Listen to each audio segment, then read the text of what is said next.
The CBS Radio Mystery Theater presents...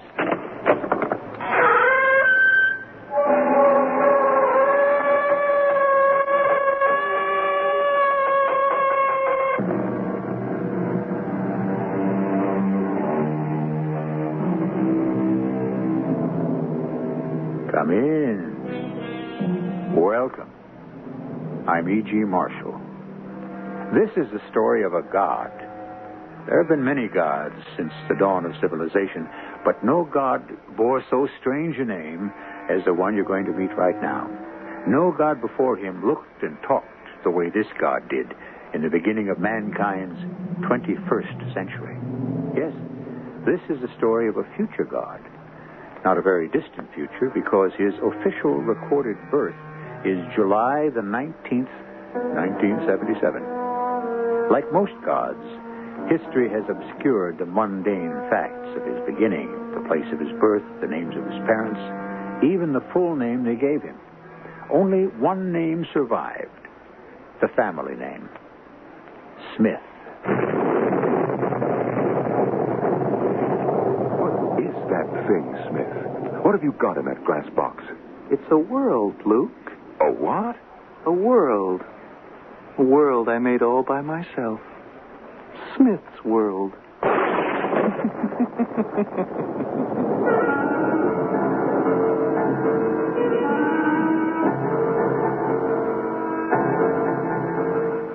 Our mystery drama, A God Named Smith, was written especially for the Mystery Theater by Henry Slessor and stars Norman Rose and Russell Horton. It is sponsored in part by Greyhound Package Express and True Value Hardware Stores. I'll be back shortly with Act One.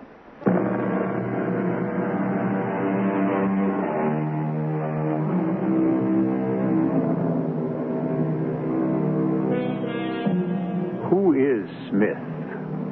What gave him the power to become a god? And what did he do with his power?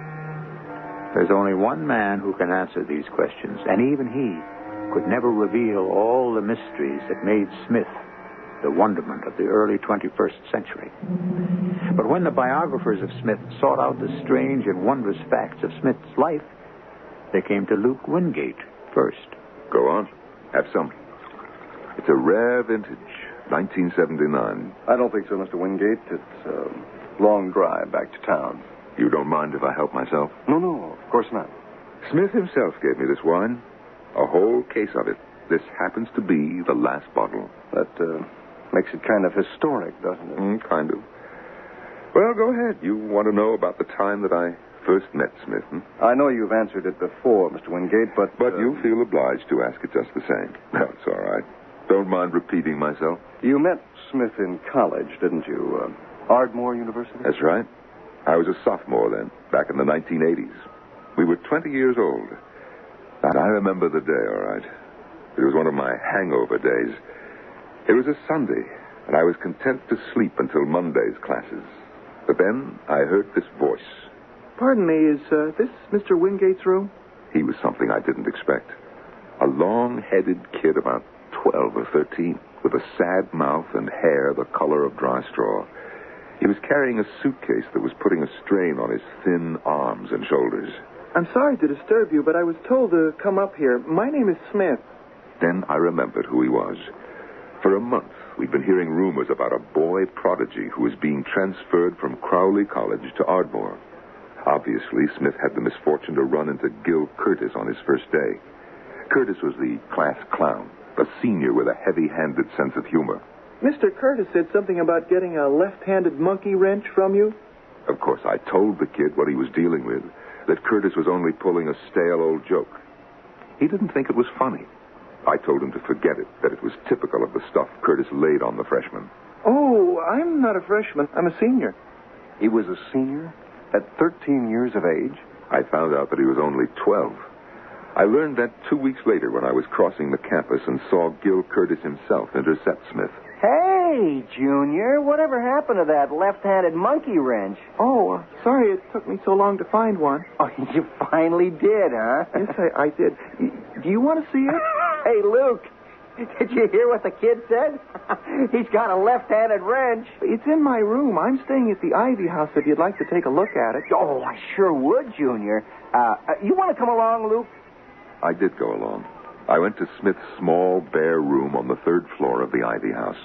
A room that looked even more cramped due to a conglomeration of electrical apparatus that he had brought with him from Crowley. Okay, kid. Let's see it. Smith threaded his way through the confused mass of equipment and picked up a shiny new wrench from some canvas-covered object in the corner. He handed it to Curtis, who hefted it in his right hand. Left-handed monkey wrench, huh? Hey, you're not just a genius, kid. You're a comedian, right? Try it, Mr. Curtis. Here's a nut and bolt. I watched Curtis grab the nut and bolt and apply the wrench. No matter how he twisted the nut, it wouldn't turn. He examined the screw thread, certain that it was reversed. I told you, Mr. Curtis. It's a left-handed wrench. Use your left hand. I watched Curtis switch the wrench to his left hand and apply it to the nut. It turned easily off the bolt. He stared at the pieces in his hand and stalked out. It was simple enough. I just sent an ordinary wrench through a Mobius warp. It came back in a left-handed molecular arrangement. Mr. Wingate, is that when you became friends, after the monkey wrench episode? It's hard to describe it as friendship, but I did become the only person Smith was willing to spend his time with after classes. Smith, even at his tender age, knew more about physics, mathematics, chemistry, and cosmology than anyone on the staff, and there was a despairing mood among the faculty. Before long, I realized that my friendship with Smith was costing me the friendship of virtually every other student. That was how I became a roommate of Smith. And that was how you discovered the Bible? Yes, that Bible. It was a Saturday afternoon, and Smith had taken the train into the city to attend some scientific symposium. I was drifting about the room with the vague idea of reading a book. I took one down from Smith's shelf and was surprised to see that it was a dog-eared edition of the Old Testament. I flipped the pages and then realized that they were penciled corrections beginning with Genesis. What did they say? Can you still remember? Oh, yes, I can remember.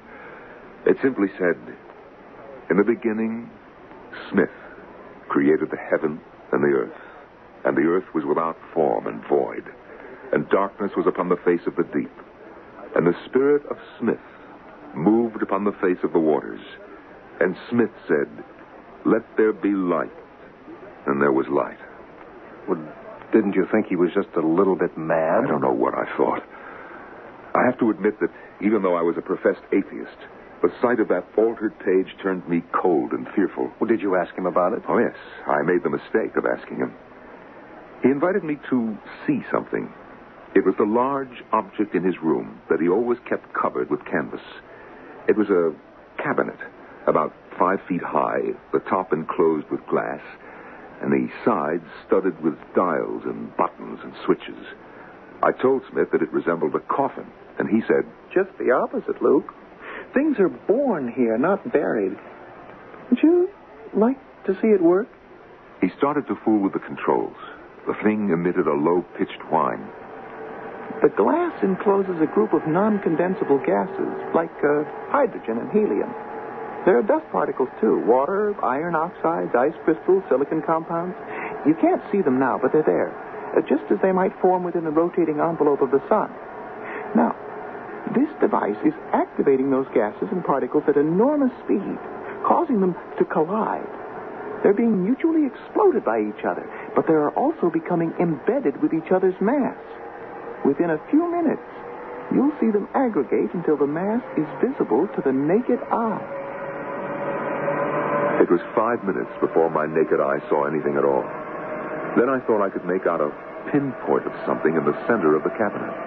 I blinked at it, and it grew larger.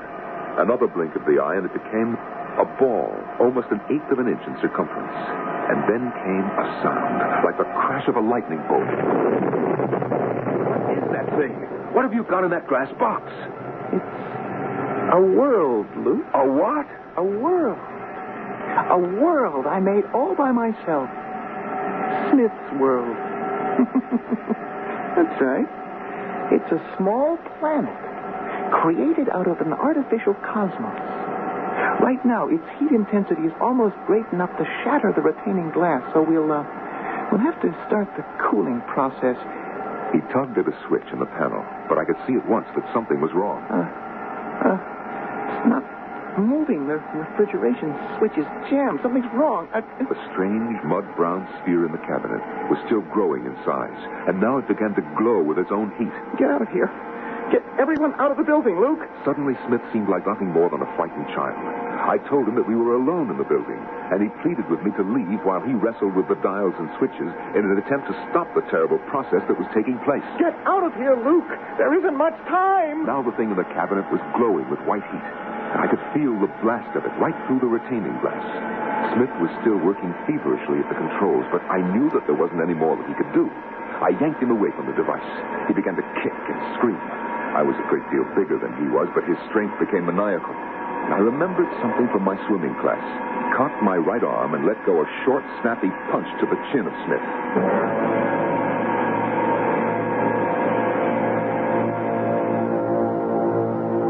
You saved his life, didn't you?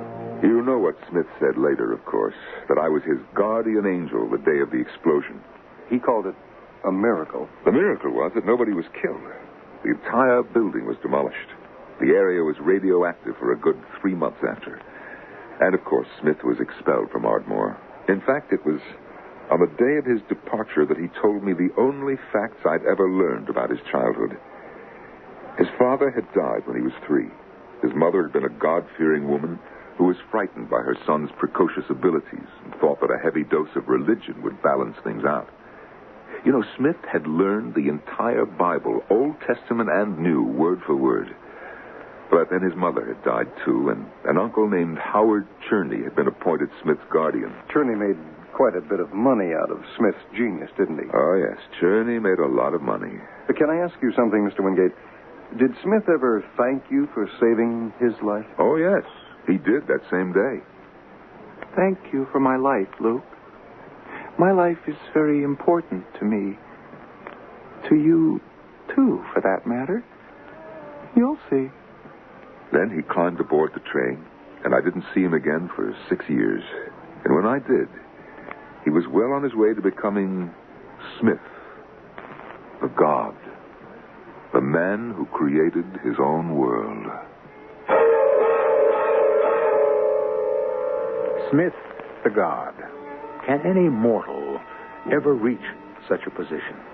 Even a scientific genius who can build worlds out of dust particles and electrical energy. Is that enough to qualify for the job? We'll find out how and when Smith made the attempt when we return with Act 2.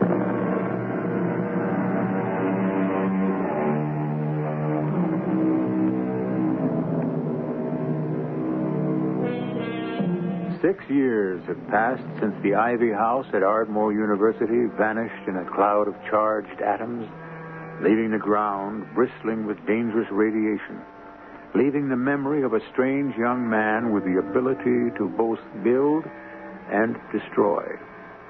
Luke Wingate heard nothing from his friend in those 6 years, but Luke was busy building something himself, his own career in journalism. Of course, I knew you worked for the Herald, Mr. Wingate. I was lucky. There were 40 guys in my graduating class trying to get that job. But I had a gimmick. I used my association with Smith to develop a series of articles about the dangers of scientific experimentation. For 3 years, I became a full-fledged reporter. And after the 5th year, I finally earned a byline. The first person I told the news to was named Evelyn. Evelyn Wilson, of course, the actress. Yes. Young as she was ranked as one of the top actresses on the stage. She never made a movie, you know. Not that she wasn't asked. As a matter of fact, it was Howard Cherney who asked her. That was how Smith came into my life again, when I saw Evelyn with this older man and asked her who he was. Oh, Howard Cherney's filthy rich. He's some kind of patent attorney with something like 10 or 20 million. Oh, that's nice for you. He wants to produce a movie. Can you imagine? Starring me. Yeah. Cherney. Gee, that name's familiar. Smith had an uncle by that name. Oh, you mean that creepy college friend of yours? He became Smith's guardian after Smith's mother died. Maybe the patents are Smith's. Maybe my creepy college friend is a millionaire, too. How nice. You must introduce me. Sure enough, Cherney turned out to be Smith's guardian, a man who'd made a fortune on Smith's genius. Cherney told Evelyn that his nephew was living in seclusion in a suburb in upstate New York. I found out where and wrote Smith a letter. He replied at once and invited me to visit. Had he changed much? Well, he was taller, broader, but still a youth, not even 19 years old, but with eyes as old as Methuselah's. I congratulated him on his success, but he said, Yes, I've done very well. I'm almost ready for it now. Ready for some real developments. I meant your inventions. Evelyn, the girl I wrote you about, she says that your uncle is loaded. I guess that you must be fairly well off, too. My inventions? My, toys, you mean? That's all they were, Luke. The only reason I bothered with them was to get money for equipment. How much does my uncle have? Oh, I don't know. 10, 20 million, Evelyn says. Don't you know? No, I haven't kept track of the finances. I've left that to him. I suppose I'll have to start thinking of money soon. I'll be needing a great deal very soon. What for? Well, you ought to know, Luke. You saw the original model. You don't mean that world-building machine. Come have a look. It was very much like the scale model Smith had built 6 years before. But this cabinet was 40 feet across and some 8 feet high. The banks of dials and switches and relays and buttons were multiplied 100 times from the original. Basically, it employs the same principles of the earlier model, but there are important refinements. I've learned to create worlds with their own satellites in any orbital relationship I choose. But I have a far more difficult project underway now. I suppose I'm ready to concede failure. That doesn't sound like you, Smith. What could make you fail? Life. Life? Life? You mean you want to create people for these little worlds of yours? I've given up, Luke. I'll be satisfied just to create the new world itself. That's what I'm going to do. Build a world? That's right. A better world, Luke. A world without fault and a world without end. A world where nature is subservient to man and man subservient to God. A world where man can live in peace and harmony and in the comfort of eternal truth. How do you like my little speech? Smith, are you serious? Deadly serious, Luke. Within 2 or 3 years, I'm going out into space and add another planet to our solar system. Another planet? Another Earth. I can do it, you know. It's all a matter of time. And of money, of course. Enormous amounts of money. How much did you say my Uncle Howard has? Between 10 and 20 million. Yeah. Yes, that'll do for a start. Do you have any connections in the stock market? Oh, no. Doesn't matter. I can learn what I don't know. Luke, would you like to join me in this enterprise? Me? To do what? To assist me, to be my companion, my friend. I know it's a great deal to ask, but I'd like you to be on Smith's world, Luke. When I create it, people it, bring it to a state of perfection. No, Smith, I don't think so. You're being foolish, Luke. I'm offering you the opportunity to be my principal assistant, to be God's right hand. Thanks, Smith, but no. I like the world I have. And don't forget, I'm an old atheist, remember? I don't believe in gods. Not even when they're you.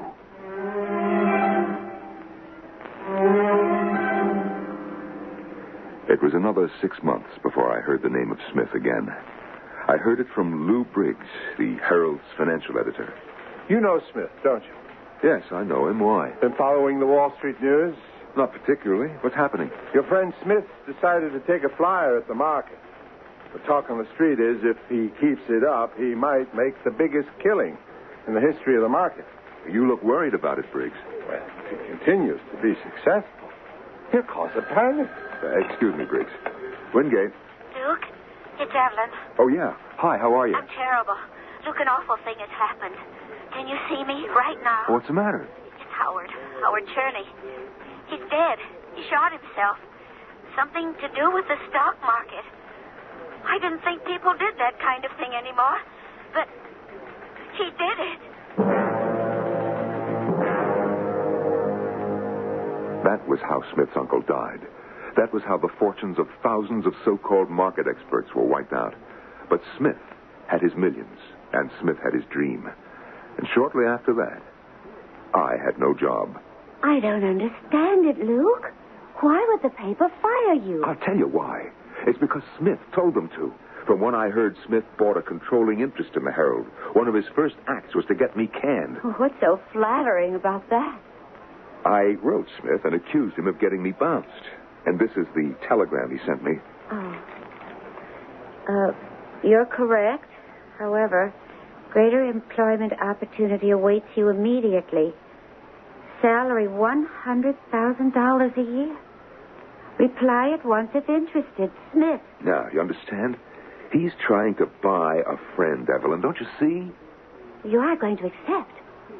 Aren't you, Luke? Well, 100,000's a lot of money. I couldn't make that in 5 years on the paper. Oh, with a salary like that, we could even get married, couldn't we? But you didn't marry, did you? No, we didn't marry. At first, because I was too busy. Because I was the first employee of Smith Incorporated to move into the 87-story Smith building in Flushing Meadows.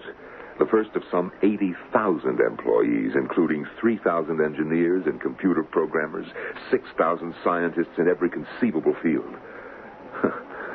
I still have the first announcement ad prepared by Smith Incorporated. Do you remember this? May I see it? Wanted, 1 million superior men and women. Yes, it's a famous document. Who wrote it, do you know? Smith himself, of course. Listen, if you believe you have superior and or mental capabilities and are interested in joining other men and women of your caliber in the most important enterprises in human history, you are invited to write for full details concerning the establishment of a new planetary home for the human race. Well, you know the rest. The world thought it was a joke, of course. But there were more than 25 million applications. Smith was pleased by the response, but his happiness was short-lived. When the testing procedure began, it became apparent that the Smith standards were far too demanding to produce the 1 million superior men and women demanded by Smith. After almost a year of testing, only 160,000 candidates were marked acceptable. And what did you do, Mr. Wingate? Me? Well, I was given the title of assistant to the president. I was paid regularly, stationed in a 6-window office the size of a small railroad terminal, and given nothing to do. You were right, Luke. You were absolutely right.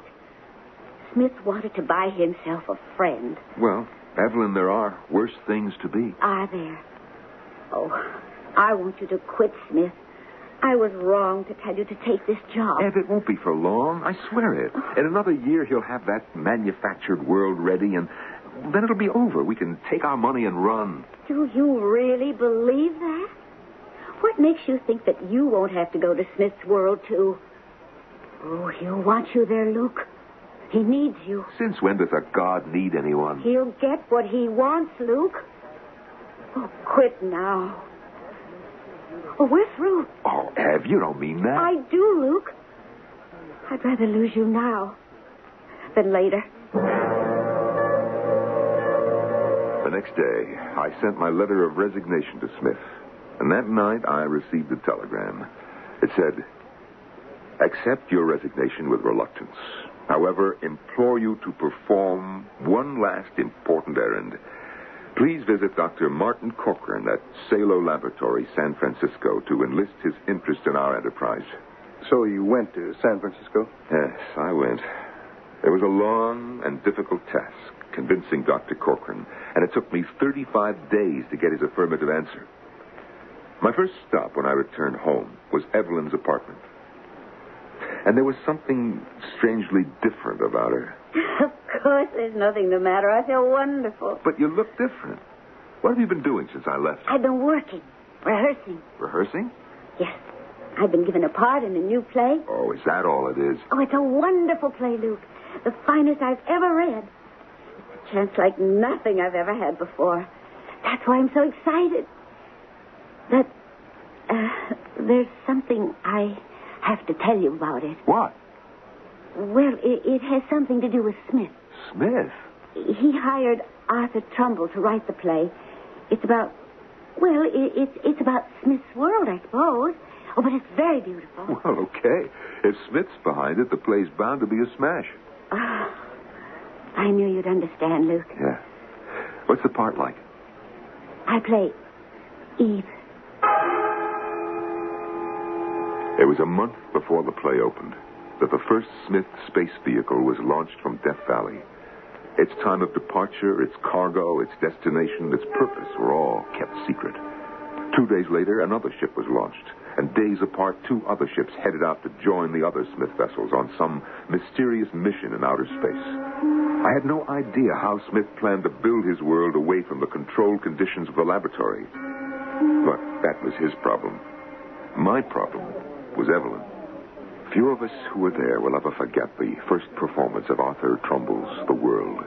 The excitement crackled like a tangible electrical force in the huge theater where the play was having its premiere. It's quite a play. Some critics think it's a religious play, but only those who knew Smith could realize the real significance of its message, the terrible meaning concealed in all that glib, poetic dialogue.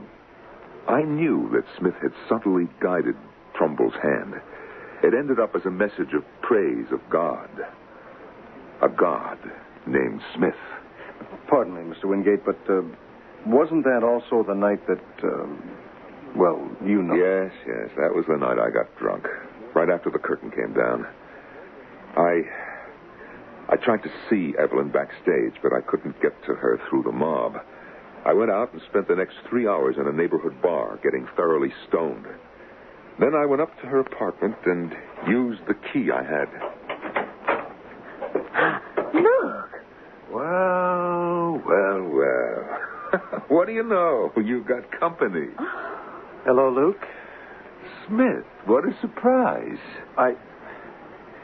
I'm sorry, Luke. I'm really very sorry. Oh, it's not your fault, Smith. No, sir, it's not your fault. It's my fault for just barging in here. Oh, Luke, please try to understand. It's okay, Ev. No kidding. It's my fault, like I said. I shouldn't still be using that key that you gave me, huh? Here, Smith, you better take the key now, along with all the other privileges. Only, I don't suppose you really need a key, do you? A god ought to be able to walk through walls. I never said I was a god, Luke. Oh, but you are. You are, Smith. You're a god, and you have to be worshipped. Luke, don't. Oh, please, Luke, get off your knees. Thank you, O Lord. Thank you for all our blessings. Thank you for my salary, Lord. And then thank you for my bonus, Lord. Please stop this, Luke. Smith is my shepherd. I shall not want. You're drunk. Hail to our Lord of the universe, Lord of all creation. Hail to Smith the God. And so Smith the God has lost his first disciple. But will that make any difference in his plans for the future?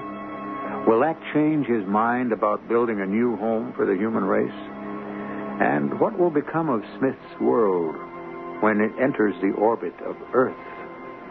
We'll find out shortly in Act 3.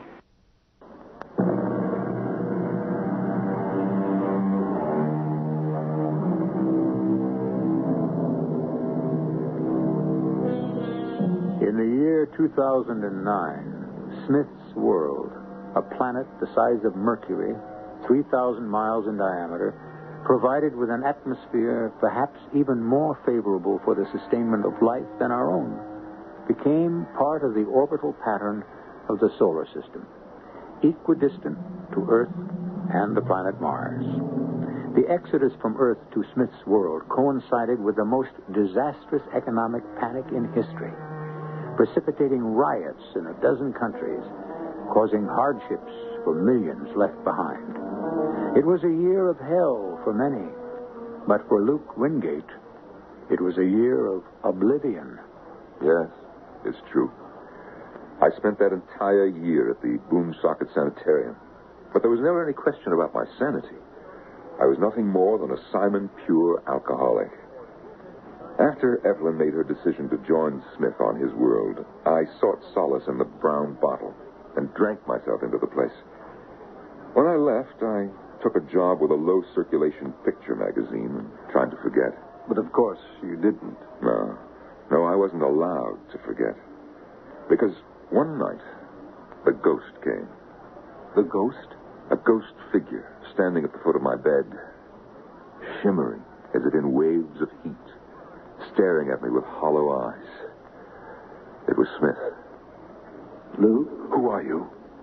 You know me, Luke. I am Smith. Now, don't be frightened. You're not seeing phantoms. This is merely an electronic projection of my own image, a purely mechanical trick. But where are you? I am on Smith's world in my own chambers. What do you want?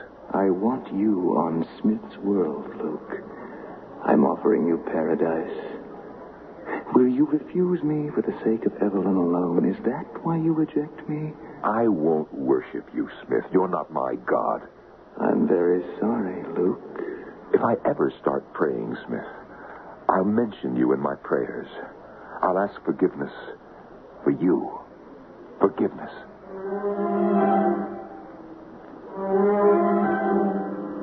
I suppose that was the first contact Smith made with Earth since his departure. But it wasn't the last. 5 months after that, the first Smith vessel made a return trip to Earth, containing a delegation appointed to establish relations with the planet of their birth. Trading began with Smith's scientists exchanging electronic and mechanical marvels for the products of Earth, things which seemed to be unavailable on Smith's paradise. Simple produce like oranges and lemons, tomatoes and lettuce, and all things made of wood. Smith's world was evidently not as perfect as he suggested. Mr. Wingate, can you tell me about the assassination plot? Well, the Anti-Smith League was formed without my knowledge. But they did enlist your help. Yes. And that was how you met Alida Morgan? Yes. Wasn't she angry because her fiancé passed the Smith test and she didn't? No, you have that wrong. Alida never took the tests. Only her fiancé. And he left without her. But you did attend a meeting at Miss Morgan's home. Yes, I attended the meeting. I heard George Burgess speak there. He was a professor of sociology, I believe. No, history. Ladies and gentlemen, almost 750,000 people have made the transference from Earth to Smith's world. It is the caliber of the people we're losing, our best scientists, our engineers, our artists and writers, many of our best business executives. We must be realistic. The attractions of Smith's world are great, but the drain on this world is cataclysmic. The crisis point looms for all of us, a crisis that will result in chaos. But what can we do, Professor? We must fight with every means at our command, with legislation, with pressure, with sanctions. Or even with force? Oh, we'd lose. I know Smith. He would defeat us militarily. We outnumber him by 1 billion. His brain power is greater. It won't work, I swear it. And I know a way which will work. And what's that? There's only one way to fight Smith. We have to kill him. So that was when you finally took the Smith tests. We took something else first. The marriage vows. Why was that? I mean, was it because you were in love or because you knew that married couples were more desirable on Smith's world? For both reasons. And what happened? Oh, you know what happened. Please, Mr. Wingate. All right. We took the tests. I realized that Smith would hear of our applications, of course. We left for Smith's world within the week. For only one purpose. Yes. To kill its god. Smith's world was nothing like its legend. It was a practical planet. Its terrain was almost Spartan in its simplicity. There were only artificial trees. There was mathematical precision in the areas marked for farming, for residences, for recreation. There was no surface traffic at all. The air was used for all transportation. Uniformed Smith officials were everywhere. Gray-suited men with no weapons and polite manners. But there were so many of them. So many. And when did you see Smith himself? That first day, we were taken from the crowd of new arrivals and brought to the white steeple of a building where Smith made his headquarters.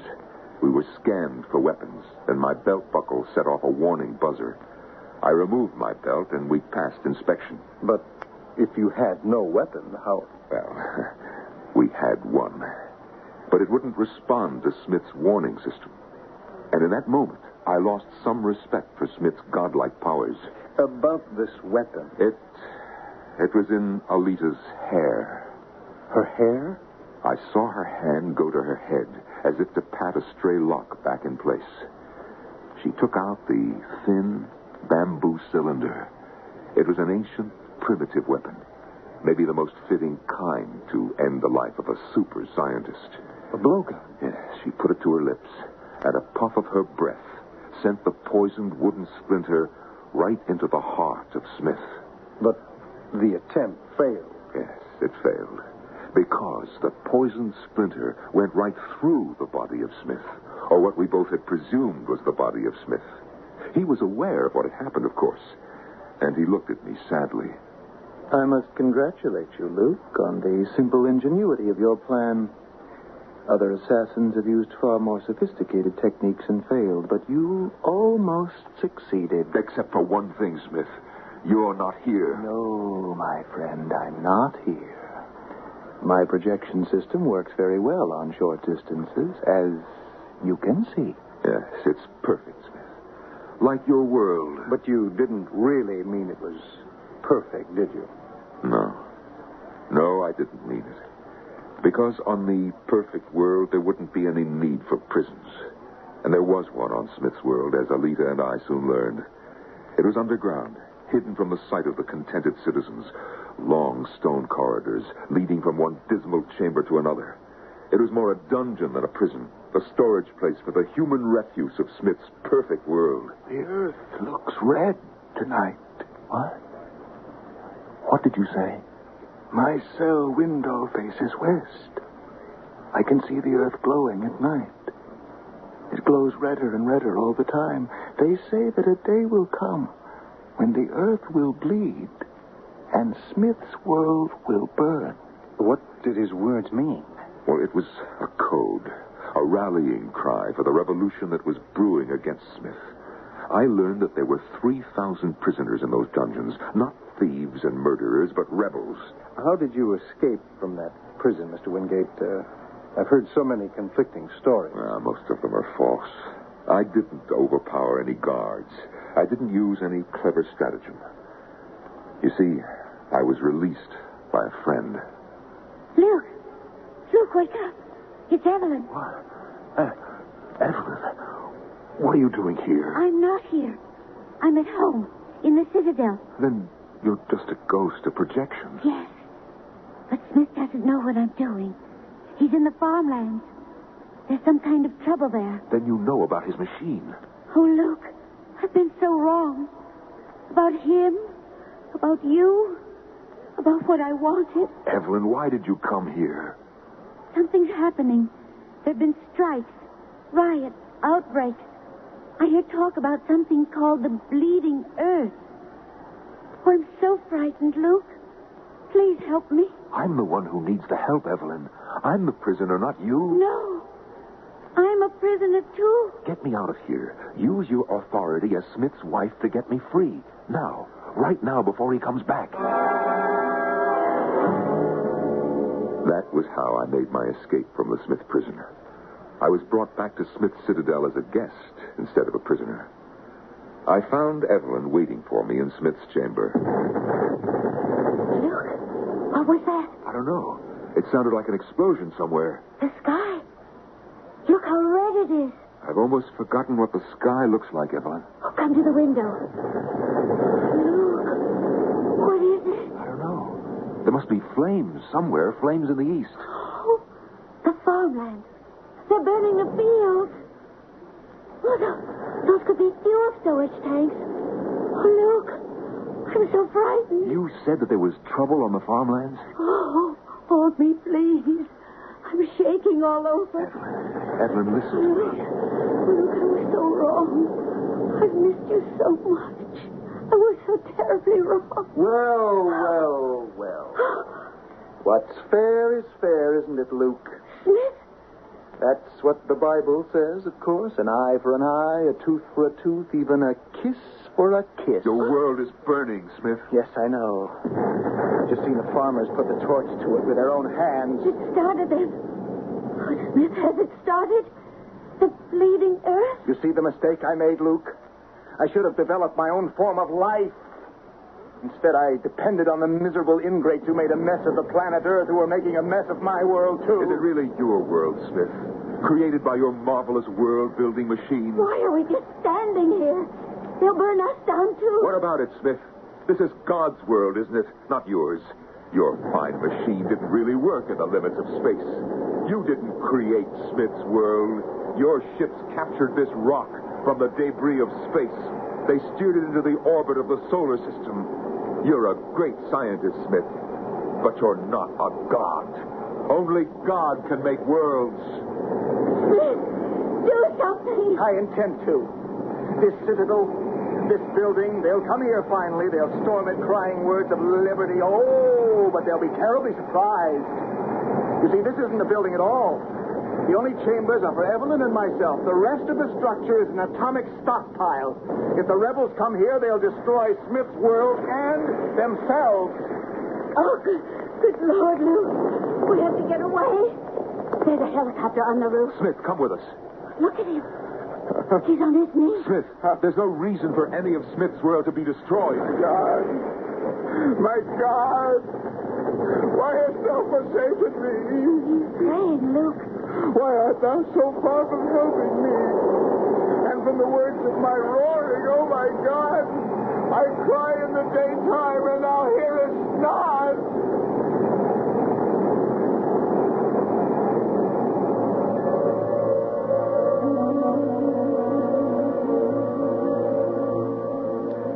How many made it to the spaceport, Mr. Wingate, before the final atomic reaction?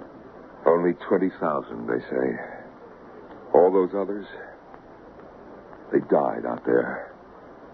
Smith's world became the tombstone of the solar system. And, of course, you found your wife on one of those spaceships. Yes, I found Alita. You must have been very happy. Yes, I was happy. For the first time in my life, I said a prayer.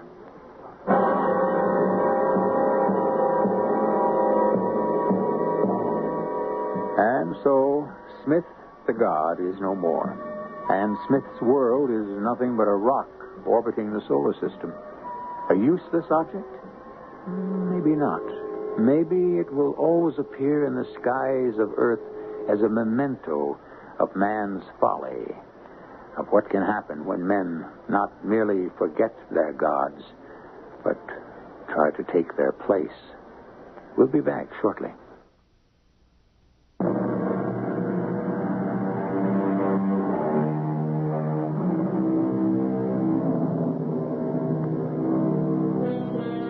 Smith wasn't the only person who ever dreamed of having a world of his own. We all rule our own kingdoms just by using our imagination. We hope our story exercised your imagination and that you'll come back for more miracles and more mystery at our next meeting. Our cast included Norman Rose, Russell Horton, Evie Juster, and Bob Caliban. The entire production was under the direction of Hyman Brown. Radio Mystery Theater was sponsored in part by Buick Motor Division. This is E.G. Marshall inviting you to return to our Mystery Theater for another adventure in the macabre. Until next time, pleasant dreams.